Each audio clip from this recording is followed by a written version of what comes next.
The plate is hot. Plate बहुत मज़े की लग रही है।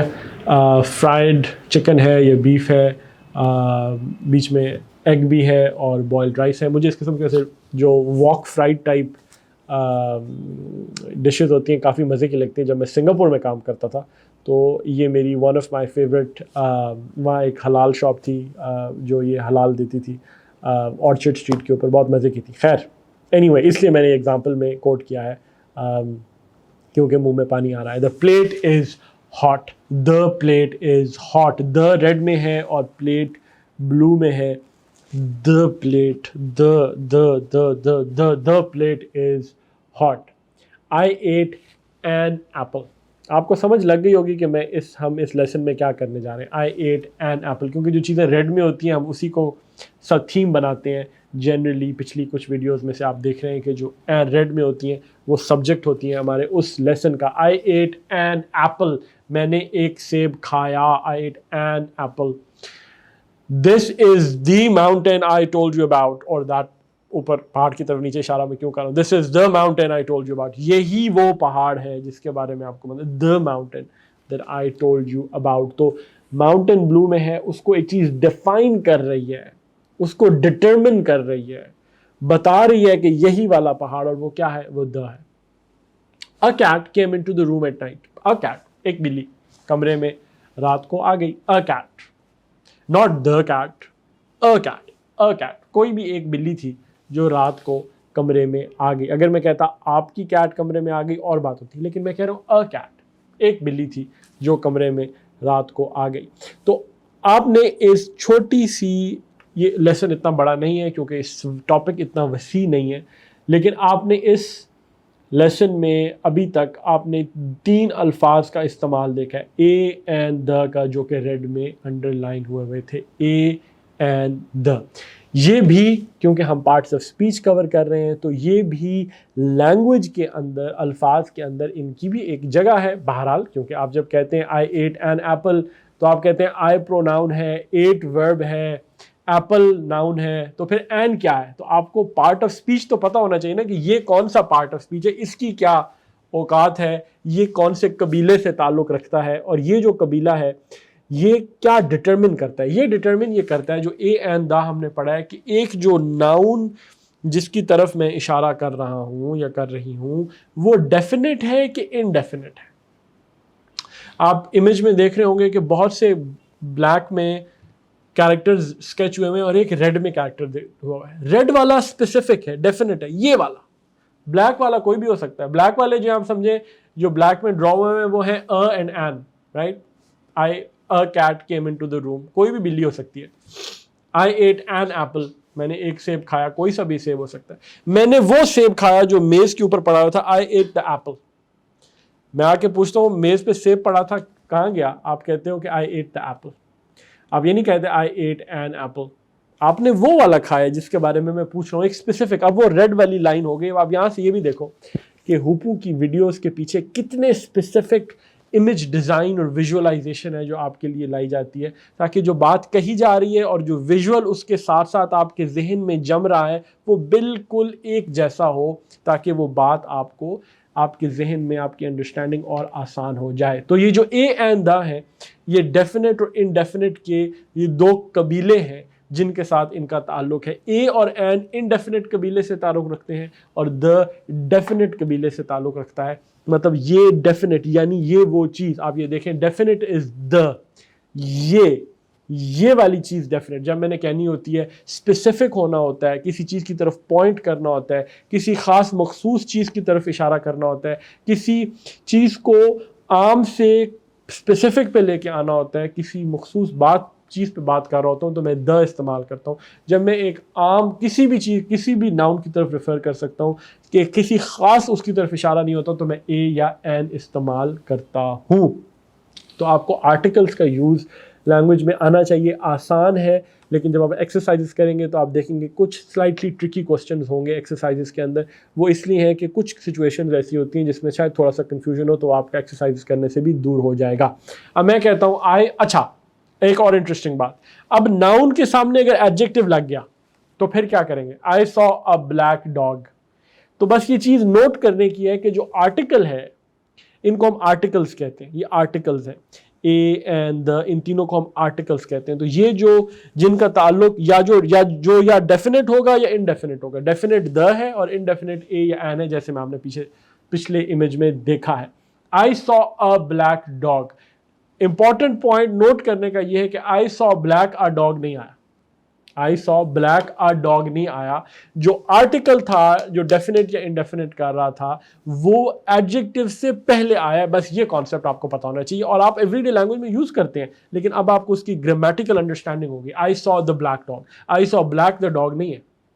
तो जो आर्टिकल है वो ए है, वो एन है या वो द है, वो डेफिनेट है यानी द, या वो इनडेफिनेट है यानी ए या एन, तो वो आपके एडजेक्टिव से पहले आ रहा है। I saw a black dog, this is the new car, नई गाड़ी खड़ी हुई है, आपने कहा this is the new car, आपने नहीं कहा this is new the car.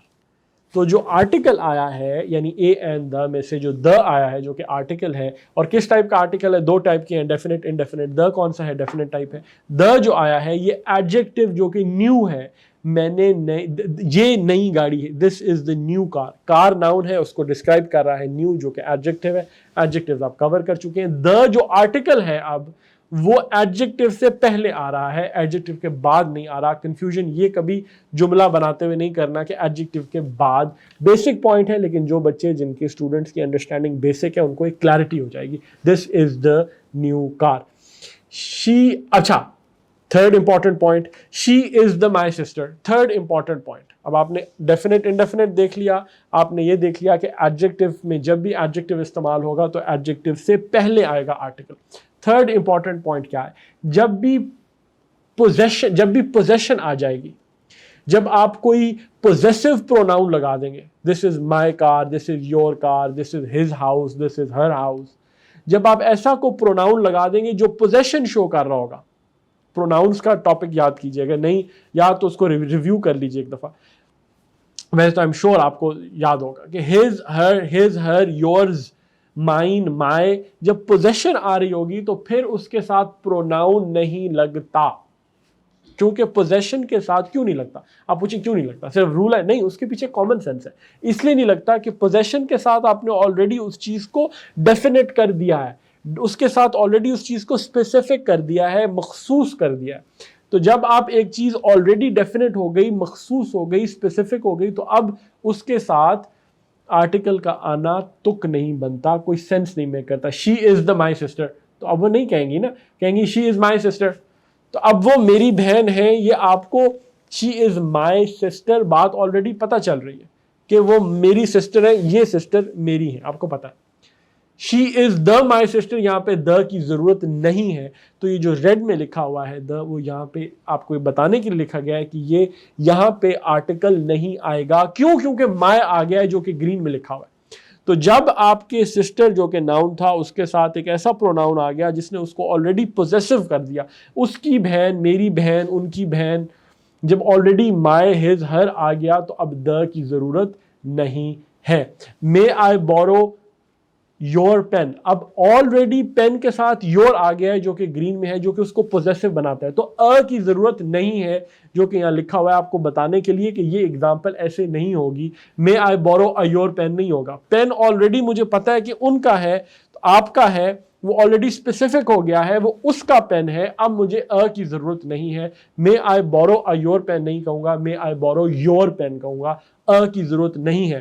तो थर्ड, पहला important point, articles a, N और द हैं जो कि डेफिनेट या इनडेफिनेट हो सकते हैं। द डेफिनेट आर्टिकल है, ए और एन इनडेफिनेट आर्टिकल है। द स्पेसिफिक चीज के लिए है, ए और एन जनरल चीजों के लिए। ये पहला पॉइंट। दूसरा पॉइंट, जब एडजेक्टिव नाउन के साथ इस्तेमाल होगा, मैं लेसन के अंदर दोबारा रिव्यू कर रहा हूं आपके लिए। This is the black, this is the new car की जो एग्जांपल दी थी, this is a black dog की जो आपको एग्जांपल दी थी। तो जब नाउन के साथ एडजेक्टिव इस्तेमाल होगा तो उसके साथ जो आर्टिकल हैं वो एडजेक्टिव से पहले इस्तेमाल होंगे, एडजेक्टिव के बाद नहीं इस्तेमाल होंगे। और तीसरा इंपॉर्टेंट पॉइंट आर्टिकल के ऊपर कि जब पोजेशन आ जाएगी, पोजेसिव प्रोनाउन आ रहा होगा, तो वो ऑलरेडी उस नाउन को मखसूस यानी स्पेसिफिक कर देगा, डेफिनेट कर देगा। अब उसके साथ मुझे किसी किस्म के article A and the key ज़रूरत नहीं है, तो मे आई बोरो योर पेन होगा, मे आई बोरो अ योर पेन नहीं होगा। अब मैं आता हूँ आखिरी चीज़ की तरफ, वावल्स पे, आर्टिकल्स पे, जो आपके जानने के लिए ज़रूरी है कि कुछ अल्फाज से पहले अ आता है, कुछ के पहले एन आता है। बचपन में छोटे होते हम ये पढ़ा करते थे कि ए ई आई ओ यू जो वावल्स हैं इंग्लिश लैंग्वेज के, उनसे पहले हमेशा एन आता है। हमेशा एक चीज़ जो स्कूलों में गलत पढ़ाई जाती है, ग्रामर की क्लासेस में गलत पढ़ाई जाती है, इंग्लिश की क्लासेस में गलत पढ़ाई जाती है, जनरली ये कह दिया जाता है कि जहाँ ए आई ओ यू आएगा वहाँ आप एन लगा देंगे। ऐसा नहीं है। जहाँ वावल आएगा आप एन लगा देंगे, ऐसा नहीं है। जहाँ असल लफ्ज़ क्या है, अब गौर कीजिएगा, जहाँ वावल की साउंड आएगी आप एन लगाएंगे। अब मैं आपके सामने एग्जांपल लिखी हुई है। अ हाउस आप कहते हैं, दिस इज अ हाउस, एक घर है, क्योंकि ह की आवाज़ है, एच की आवाज़ है। लेकिन आप कहते हैं I will be there in an hour, या हावर नहीं है, इन एन आवर, या एच साइलेंट है और ओ यू आर प्रोनाउंस हो रहा है, I will be there in an hour. तो जो साउंड है वो वावल की है। जो साउंड है कौन से वावल की? ओ की। तो साउंड वावल की है, साउंड ओ की है। I will be there in an hour. तो अब ए ई आई ओ यू की जहां साउंड आएगी वहां एन लगेगा। अगर वहां पे शुरू वो ऑल दो वावल से ना हो रहा हो, एच से शुरू हो रहा है, तो वो वावल तो नहीं है H, A E I O you में, लेकिन उसकी साउंड जो मेक कर रहा है, क्योंकि एच साइलेंट है, वो आवर ओ की कर रहा है, तो इसलिए एन आवर आएगा, ए आवर नहीं आएगा। I will be there in a hour नहीं होगा, I will be there in an hour. अब ये आपकी राइटिंग के लिए, आपकी कॉन्वर्सेशन के लिए बड़ा ज़रूरी है ये पॉइंट, कि लिखते हुए ये नहीं लिख देना या बोलते हुए ये नहीं बोल देना कि I will be there in a hour, क्योंकि एच तो वावल नहीं है। नहीं, I will be there in an hour, क्योंकि साउंड जो है उसकी वो वावल की है।